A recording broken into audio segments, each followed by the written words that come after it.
pero bueno. Entonces les decía, viendo los formatos que maneja el Ministerio de Trabajo, pues es un proceso bastante extenso y que debe ser tomado con la seriedad necesaria de los trabajadores y de aquellos que hacen la inspección, ¿no? Los quienes son del área de prevención.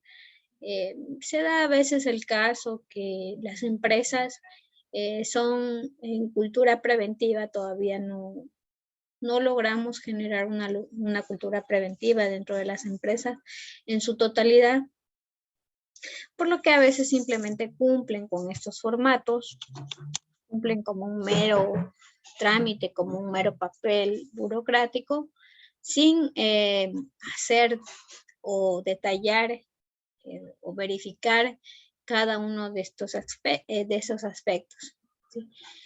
Como vemos, es bastante extenso este trabajo de la inspección de seguridad, pero quienes tienen que hacerlo son los técnicos prevencionistas, ¿sí? Y deben tomarse con la seriedad del caso, ¿sí? Entonces, vimos aquí que si bien es cierto, yo puedo manejar un formato interno en mi empresa que me ayude a tipificar de mejor manera yo me puedo acomodar a ese formato y después traspasarlo a lo que me pide ya el Ministerio de Trabajo, ¿sí? Lo que me pide el SUT, que es el Sistema Único de Trabajadores, donde ellos son los que piden toda esta documentación en el área de seguridad y salud en el trabajo, ¿sí? Básicamente lo que se puede hacer para abordar de una manera de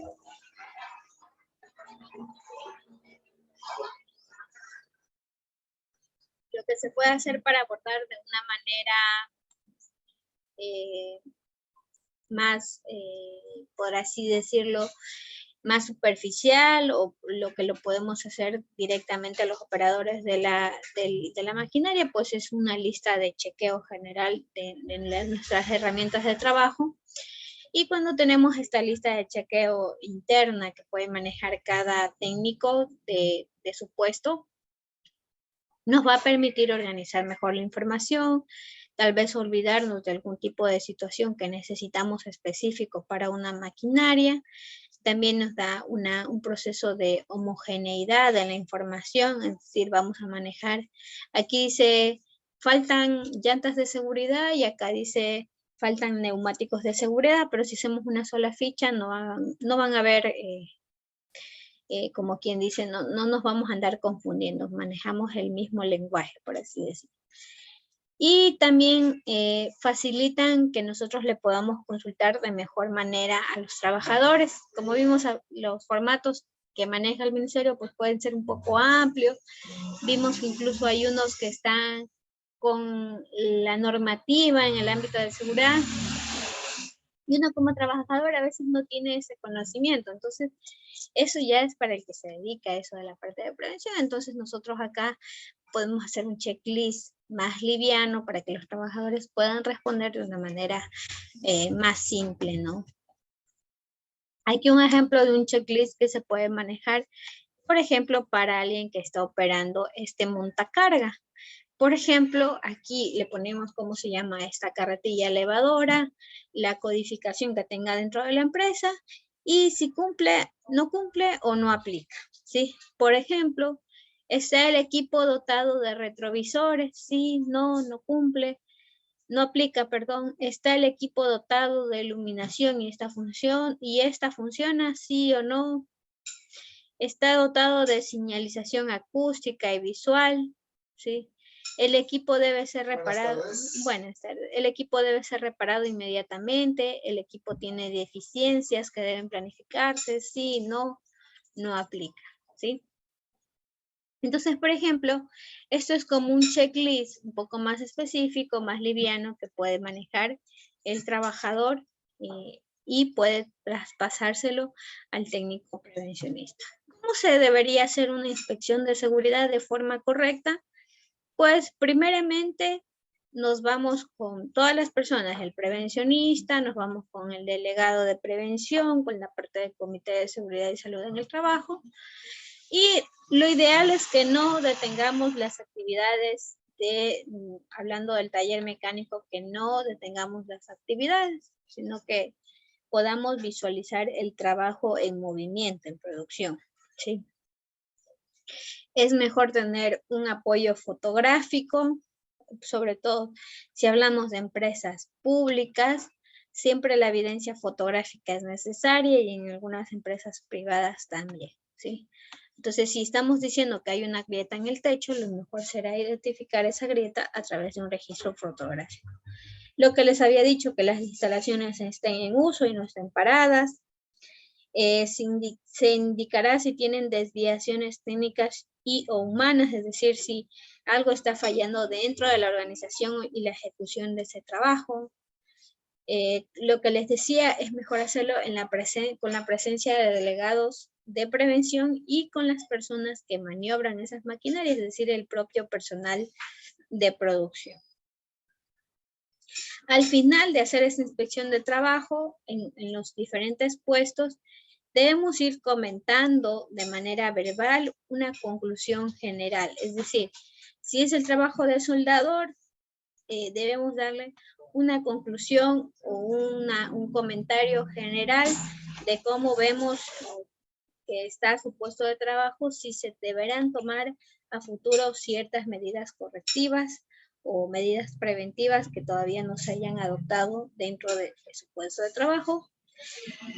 Y lo mejor es seguir como la ruta del proceso productivo, es decir, empezar desde el inicio y ir siguiendo un orden al momento de hacer esta inspección. Si al momento de hacer la inspección de seguridad se nota que alguien está haciendo algún trabajo riesgoso, por ejemplo, háblese que alguien está haciendo un trabajo en alturas, digamos que como unos 4 metros, y no tiene el arnés de seguridad, y obviamente la actividad que está haciendo representa un peligro grave, lo mejor es detener ese trabajo. Entonces, tiene la facultad las personas que están haciendo la inspección de trabajo en detener.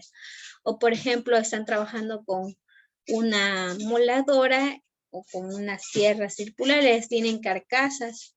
Muchas veces los trabajadores lo quitan, ¿sí?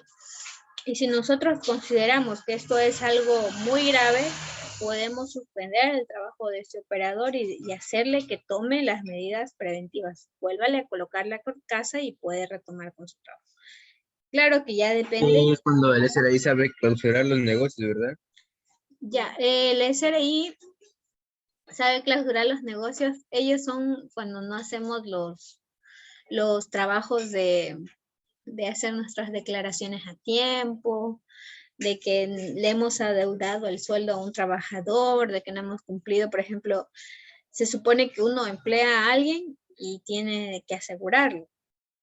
Entonces, si el trabajador lo denuncia, le puede denunciar a su empleador, decir, mire, no me están afiliando, el el SRI puede tomar acciones y decir, mire, no está cumpliendo, perdón, me confundí, esa es la parte del IES. El SRI es toda la parte de las declaraciones que hace la empresa. Lo que les comentaba del IES, ellos son los que también le pueden clausurar, o sea, lo que usted nos comentaba, por ejemplo, el IES genera comitivas o inspectores, ¿sí?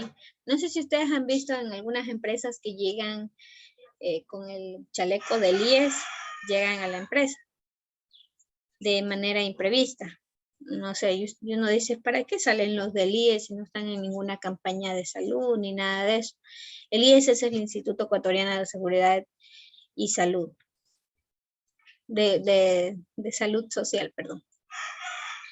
Entonces, por ejemplo, ellos llegan a las empresas y, por ejemplo, llegan a una obra y ven que hay 10 trabajadores, pero usted solo ha afiliado a 5 trabajadores.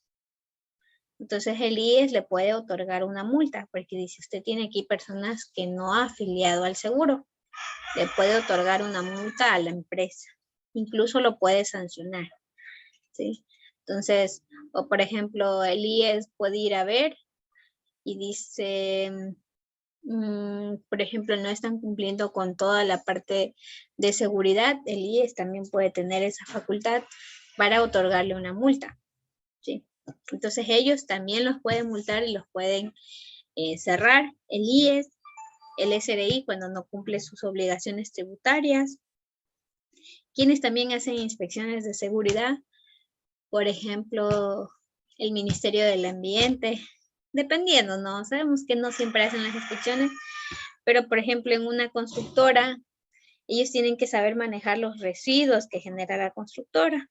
Y si llegan y ven que ustedes no están gestionando los residuos adecuadamente, también los pueden multar o hacerles su debido llamado de atención. Por ejemplo, las gasolineras contratan a técnicos que se encargan de gestionar los residuos que genera la gasolinera, ¿sí? Porque tienen que gestionarlos adecuadamente y si me cae el Ministerio del Ambiente, una multita por ahí, ¿sí? Entonces, sí hay varios entes que no solo el SRI, eso es porque ya no hizo su declaración a tiempo o no pagó a tiempo el impuesto a la renta o el IVA. Eso es algo que, por ejemplo, hace el SRI. No sé, José, por ahí era.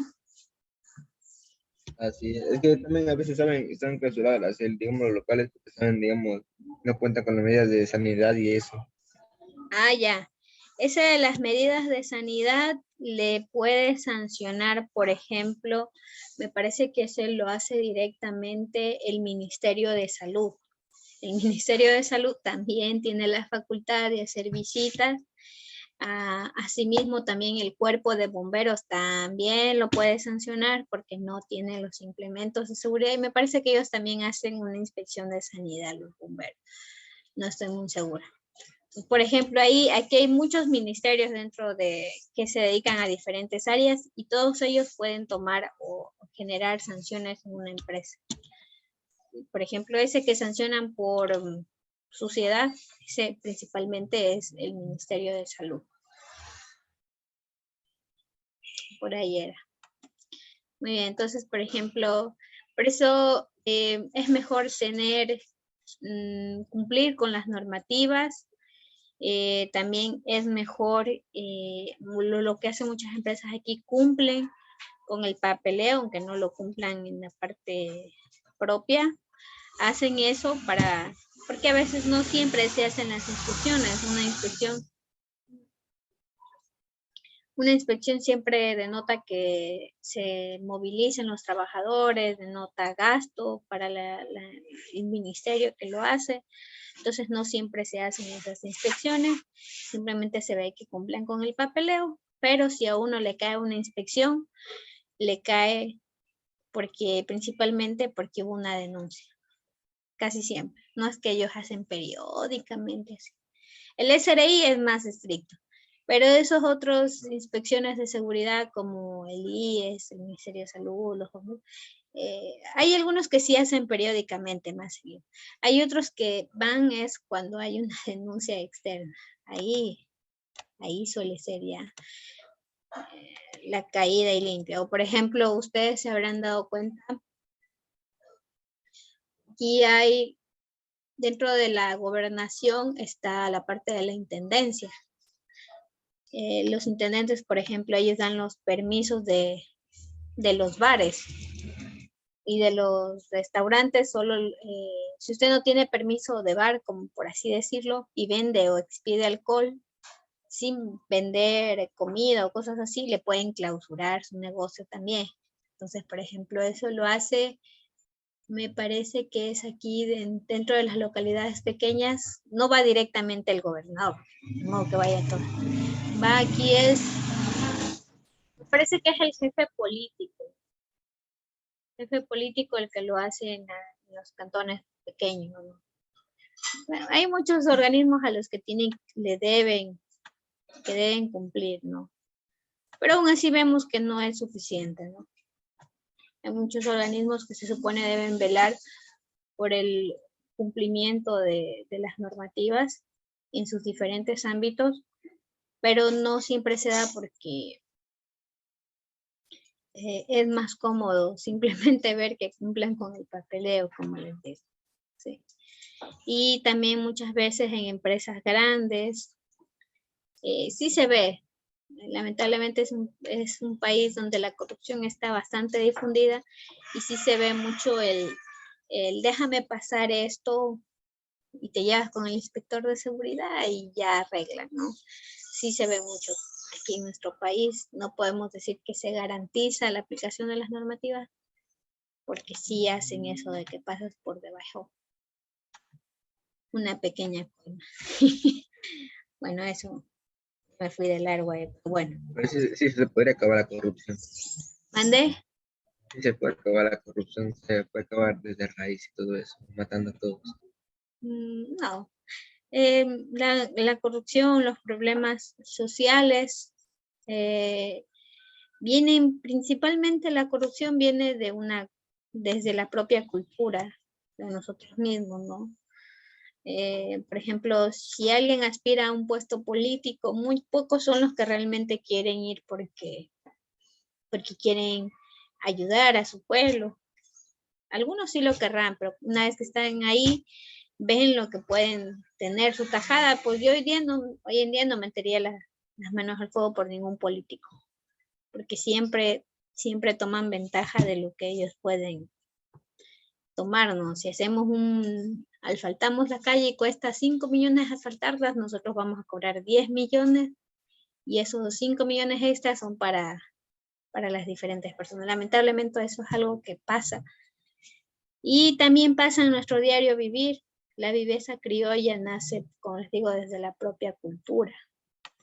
Entonces es muy difícil erradicar. Como hay que hilar un poco más fino para encontrar. No podemos solo echarle la culpa a los demás, también hay que ver en la cultura que tenemos, desde mi opinión personal. No sé usted, José, usted dice matándolos a todos. Eso ni que no estamos en el Free Fire, en esos No, juegos. esto no, yo me refería a que, digamos, no, a ver cómo es. Déjame empezar. Que, es que Ah, eso, ya, digamos, en un pueblo pequeño, y como aquí en Agore, ya pues. Entonces, como hay así muchos asaltos, todo eso, como para hacer que ya no sigan asaltando. Digamos que haya una persona y ya les dé un aviso, pero lo volvió a hacer, entonces le cortó, lo decapitó, pues, y lo mandó como advertencia que vuelva a hacer eso, le pasa eso, y ya no se va con más avisos, sino se va con más a la parte, allá, así, ya, no, ya lo volviste así, pum, ya está, sí, algo así. No sé si entender. las limpiezas sociales que suelen haber. Bueno, eso es algo muy radical, muy radical. Yo siempre digo que la violencia atrae más violencia. Si nosotros queremos aplacar la violencia con más violencia, no sé qué tanto funcione. Como eso que dicen que usemos armas, que se va a normalizar o se van a dar los permisos para portar armas de fuego. Yo digo, bueno, a mí si me dan un arma de fuego, ni la he de utilizar. Pero hay muchas personas que no sabemos cómo es su estado mental y qué pueden hacer con un arma de fuego. Entonces, si decimos que para defendernos necesitamos armas de fuego, algo está fallando. Si nosotros tenemos que contrarrestar la violencia con más violencia, pues desde mi punto de vista personal, digo, ¿no?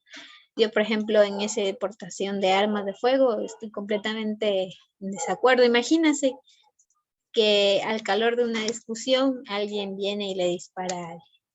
Como tenía su permiso para portar las armas de fuego, entonces ¿qué iba a ser como la ley del medio del oeste, ¿no? Que había allá en Estados Unidos, en Texas, en el que solo se resuelve todo por armas, ¿no? Creo que es algo que... Y si ya se le da extinción a los humanos. Bien, no pienso yo eso, ¿no? Hay personas que piensan otras cosas y tienen sus criterios. Muy bien. Bueno, chicos, esto era lo que les quería contar en la parte de inspecciones de seguridad, que es una técnica analítica que se aplica en el área de prevención para detectar los riesgos. y se realiza antes de que ocurran los accidentes de trabajo. Otra técnica analítica, ya volviendo al tema un poco, que se conoce es la evaluación de riesgos, ¿sí? La evaluación de riesgos, ¿cuál es el objetivo de esto? Pues si yo identifiqué, por ejemplo, en el caso de la moladora que les hablaba, que decía que le quitó el resguardo de seguridad, ¿verdad? Le quitó el resguardo de seguridad y le dije al trabajador, no puede trabajar, operar esa maquinaria si no pone otra vez el resguardo, ¿ya? Entonces, eso usted detectó en la inspección de seguridad, detectó eso. En la evaluación de riesgos, usted va a estimar qué tan grave es que pasen esos riesgos. Es decir, tenemos la moladora sin esa protección. Entonces yo digo, ¿qué pasa si el trabajador está operando eso? Hay el riesgo de corte, digo, aquí hay el riesgo de corte, lo identifiqué en la inspección de seguridad, pero ahora voy a hacer la evaluación. ¿Qué pasa? ¿Qué tan grave es si se corta el trabajador maniobrando esa moladora? ¿Sí? Entonces yo aquí voy a pensar, chuta, puede perder el dedo el trabajador, incluso se puede quedar atorado, o si fuera otro tipo de maquinaria puede perder la vida. No, esto es muy grave. No podemos continuar así con el trabajo. O por el contrario, digamos que por ahí un trabajador no está ocupando atornilla ciertas cosas y no está utilizando los guantes de riesgos mecánicos. Y usted dice, tiene el riesgo de corte o de rasguño, pero ¿qué tan grave sería si le pasa porque está atornillando? Pues simplemente se va a rayar un poquito la mano. Bueno, no es tan grave lo que le va a pasar, ¿sí? Entonces, la evaluación de riesgo se utiliza para eso, para estimar la magnitud de si se materializa ese riesgo. ¿Qué tan grave puede ser? ¿Sí? Entonces, aquí vemos que nos dice que nos permite estimar la magnitud de aquellos riesgos que no han podido evitarse. Bueno, aquí hay un dato extra, ¿sí? Se supone que nosotros ya hicimos la inspección de seguridad, ya tomamos las medidas preventivas, ¿sí?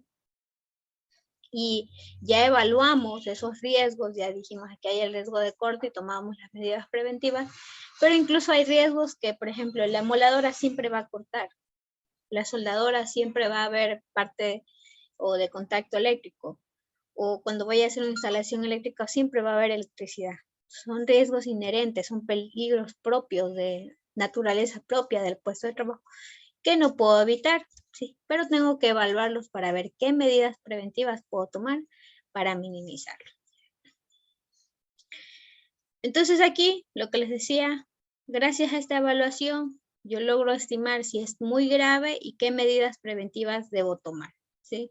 Se deben hacer en todas las áreas productivas, en los puestos de trabajo. Y para lograr esto, ¿sí? Tenemos que hacerlo después de la inspección de seguridad. Si ustedes se dan cuenta, aquí dice que debemos considerar todas estas consideraciones, las podemos encontrar del listado de la inspección de seguridad. Entonces ya inspeccioné el puesto del soldador, identifiqué los riesgos, ahora sí, con esta inspección voy a ir a evaluar, ¿sí? Cuando nosotros vamos a evaluar un riesgo, ¿sí? Siguiendo con el del mecánico, en toda la mecánica y tiene el soldador, lo que nosotros queremos es saber qué tan grave es, ¿no? Entonces, para hacer la evaluación de riesgo tenemos que estimar 3 criterios. Estos 3 criterios son cualitativos. ¿Qué quiero decir con cualitativos? Que usted solo puede decir si es muy grave o es poco grave, si es leve o es más fuerte, o si es una exposición prolongada o es una exposición leve. No puedo yo tipificarlos directamente con números. Bueno, aunque aquí en nuestro país sí le hacen una aproximación, es decir, si es muy grave, le ponen 10. Si es medianamente grave, le ponen 5. Y si es muy bajo, le ponen 0 o 1, ¿ya? Eso es una forma de identificar cuantitativa, cuando podemos contar, cuando hay números, ¿verdad? Y cualitativa es cuando le doy esa cualidad de grave, muy grave, leve, ¿verdad? Entonces, les decía, estas tres variables son cualitativas y usted las va a determinar desde su experiencia. Entonces, el prevencionista, después de haber hecho la inspección de seguridad, después de haber entrevistado a todos los trabajadores, él desde su experiencia, desde todo lo que vio, él va a decidir si determina que es muy grave o no es muy grave, si la exposición es leve o no es muy leve, si la probabilidad es baja o es muy alta. Él va a determinar. Entonces, por ejemplo, esto es algo en que los técnicos prevencionistas suelen equivocarse, ¿sí? A veces, por ejemplo, ellos estiman que no era un riesgo muy grave y se equivocaron y, por ejemplo, pudo haber un accidente de trabajo fatal en ese puesto de trabajo y el prevencionista, él estimó que no era tan grave ese riesgo, que estén expuestos a ese riesgo. O, por ejemplo, también se pueden equivocar en que lo hagan, que es muy grave cuando en realidad no era era un poco más leve y por ende conlleva que voy a destinar más recursos a tratar de aplicar medidas preventivas, ¿sí? Entonces nosotros vamos a hacer ejercicios de esto, pero lo vamos a hacer con nuestro criterio de sentido común. Por ejemplo, yo no les puedo calificar si ustedes ponen bajo o si ponen alto. ¿Por qué? Porque a usted le puede haber parecido una cosa o la otra. ¿Sí? Es muy a su criterio, ¿sí? Como les digo. Entonces aquí el prevencionista sí tiene que tener mucha experiencia en esa área de producción o tiene que haber conversado mucho con las personas del ámbito de producción para poder determinar bien estos factores. ¿Cuáles son estas tres variables cualitativas? La primera es la gravedad, la segunda es la exposición y la tercera es la probabilidad, ¿sí? Entonces, cuando hablamos de gravedad, nos dice aquí, si la exposición a ese riesgo llegara a resultar en pérdida, ¿qué tan severa sería probablemente dicha pérdida? Recuerda que todo es a futuro. Entonces, si trabaja con la moladora y se corta, ¿qué tan grave sería? Pues yo diría que sería muy grave si se corta el dedo, ¿sí? ¿O ustedes qué opinan, por ejemplo, si está trabajando como a 4 metros de altura sin arnés de seguridad? E identificamos el riesgo de caída. ¿Ustedes qué tan grave creen que sería que ese trabajador se caiga de los 4 metros de altura? Muy alto. Muy alto, sería muy grave, ¿verdad? ¿Qué le podría pasar a ese trabajador? Podría perder la vida. Podría perder la ¿Qué ha vida. pasado? Ahí pasa, ¿verdad? Entonces, sería muy grave. Y si no pierde la vida, pues tal vez tenga una fractura en su brazo, en sus piernas, en su espalda, en su columna. Entonces, yo diría que si se cae un trabajador de 4 metros, sería muy grave. Pero contrario a eso, si por ejemplo hay un trabajador que está trabajando como a 2 metros de altura, ¿sería igual de grave si se cae a 4 metros? ¿Qué opinan ustedes? No. Sería más leve. Un poquito más leve, un poco el impacto. Bueno, también hay que ver dónde cae, ¿verdad? Si cae en piedras, ya, así sean 2 metros, y igualmente va a tener un impacto negativo, ¿no? Entonces, con esta primera variable yo voy a determinar eso, me voy a hacer el escenario y voy a decir qué tan catastrófico serían los problemas ocurridos. O por ejemplo, se me ocurre, estoy trabajando haciendo una instalación del tomacorriente en mi casa. ¿Qué pasa? ¿Qué tan grave sería si yo entro en contacto con la electricidad mientras estoy trabajando? ¿Qué opinan ustedes? ¿Me podría morir o cosas así si entro en contacto estoy cambiando un toma y me olvidé de bajar el breaker? Sería como leve. Leve, ¿verdad? Más allá de un cosquilleo, pues no va a pasar. Ya, pero si estamos, por ejemplo, ya cambiando algo en una línea de media tensión, y puedo entrar en contacto con electricidad. ¿Creen que será igualmente leve? Ya sería grave. Ese sería grave, incluso puede perder la vida, ¿verdad? Muy bien. Entonces ustedes aquí tienen que armar el escenario y tienen que determinar qué tan grave sería si pasa eso, ¿sí? Si se corta, si se electrocuta, si se quema, qué tan grave sería esa quemadura o esa electrocución, ¿sí? Eso en la primera variable. La segunda variable que nosotros tenemos que determinar para poder evaluar un riesgo es la exposición, ¿sí? ¿Con qué frecuencia el trabajador está expuesto a ese riesgo? Ejemplo, se me ocurre, el trabajador, por ejemplo, Una planta de gas. ya una planta de gas, díganos, Giovanni, nos quiere dar por ahí un ejemplo. No, pues por lo primero sería la exposición a las sustancias que tendría el gas. Pueden ser nocivos y pueden ingresar al cuerpo y ocasionar algún tipo de daño. Ya, muy bien. Giovanni ahí nos plantea un ejemplo de una persona que está trabajando en una planta de gas. La exposición que nos plantea Giovanni es continua, ¿sí? Normalmente él está expuesto al gas.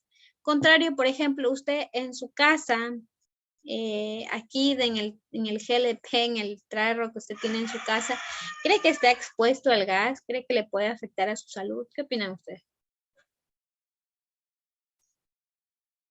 No está expuesto. No, no, ¿verdad? Salvo que por ahí dejó la hornilla abierta, que son casos que sí se han visto, está expuesto al gas. Sin embargo, si tiene toda la manguera en orden, con sus acoples, con sus abrazaderas en orden, pues no pasa nada, ¿verdad? Entonces ahí la exposición es mínima, contrario al que trabaja en la parte de gas.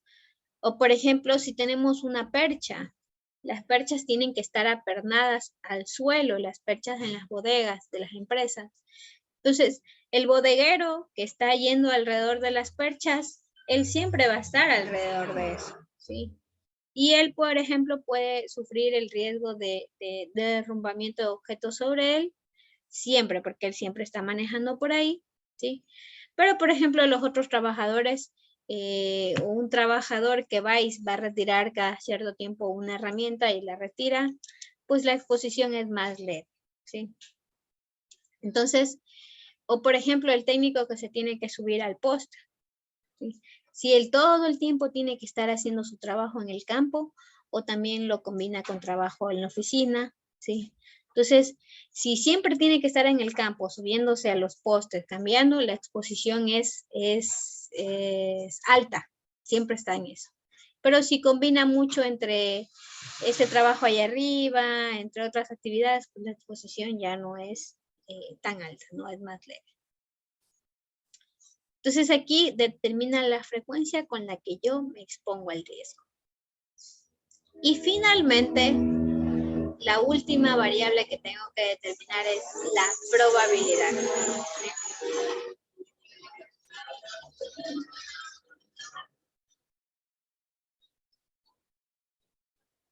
La última variable es la probabilidad. ¿Sí? ¿Qué es lo que determinamos con la probabilidad? Que ya determinamos qué tan grave es, ¿sí? Por ejemplo, el trabajador que estaba ahí a 4 metros, ¿qué tan grave es si se cae y llega y se puede hasta morir? La exposición, digamos que es un trabajador que siempre está ahí trabajando en eso, ¿qué tan probable es que se una la mala suerte de este trabajador, o como saben decir, se le durmió el diablo, que siempre él se subía sin arnés y como no le pasaba nada, él decía, a mí no me pasa nada?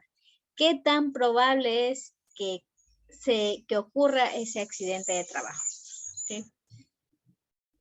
O, por ejemplo, digamos que es un trabajador igualmente en el mismo ejemplo, que está en el a 4 metros de altura con arnés de seguridad, que si se cae se puede romper la cabeza o se puede morir. Pero él trabaja con su arnés de seguridad, siempre está expuesto a ese riesgo y por eso él trabaja con su arnés de seguridad. ¿Qué tan probable sería ahí si él cumple con todas las medidas preventivas? ¿Qué tan probable es de que se caiga? Bajo. Ya es más bajo, ¿verdad? Entonces, por eso nosotros tenemos que analizar todo el ambiente.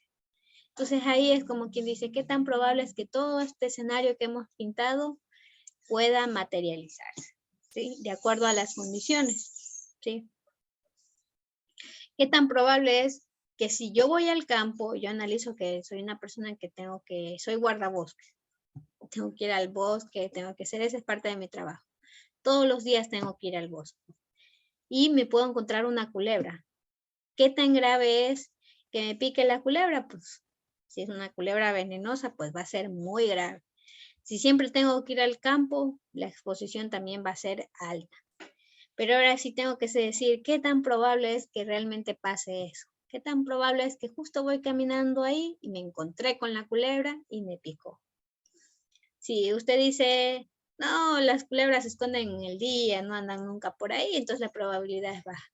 Pero si usted sabe que hay otras personas que ya les han picado, dice, no, aunque sea el día, la otra vez le picaron a un señor. Entonces usted sabe que la probabilidad ya es más alta de que a usted también le pique esa culebra. ¿Sí?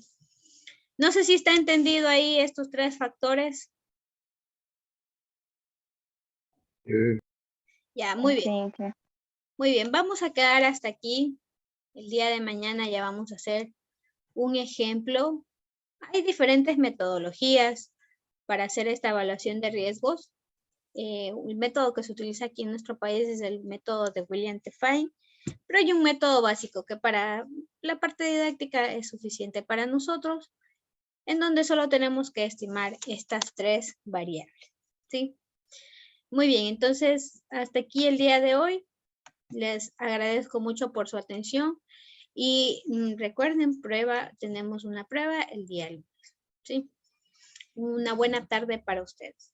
Chao, chicos. Es que en eso de la reunión que voy a, me olvidé preguntar que digamos, tenemos que armar nosotros mismos la PCB, ¿verdad? Sí, ustedes tienen que armar todo desde cero y también tienen que adquirir los materiales y ir armando. La PCB ya les voy a consultar, el semestre anterior se les dejó que compren ciertas placas, no que hagan toda la PCB. Ejemplo, el puente H no lo hicieron, compraron el puente H, ¿sí? Pero ya les voy a leer la parte ese lo califica la parte de fabricación. Si es que dice que tienen que hacer en PCB, lo van a tener que hacer en PCB, porque son varias materias. Todo desde cero, porque yo he visto algunas placas que tienen algunos como procesadores y todo eso, y eso no se puede hacer. Ya, con todo, ya verifico, para ver otra reunión, verifico bien ese dato, si se quedó en hacer o no las PCBs, y les comunico, ¿ya? Ya. Ya.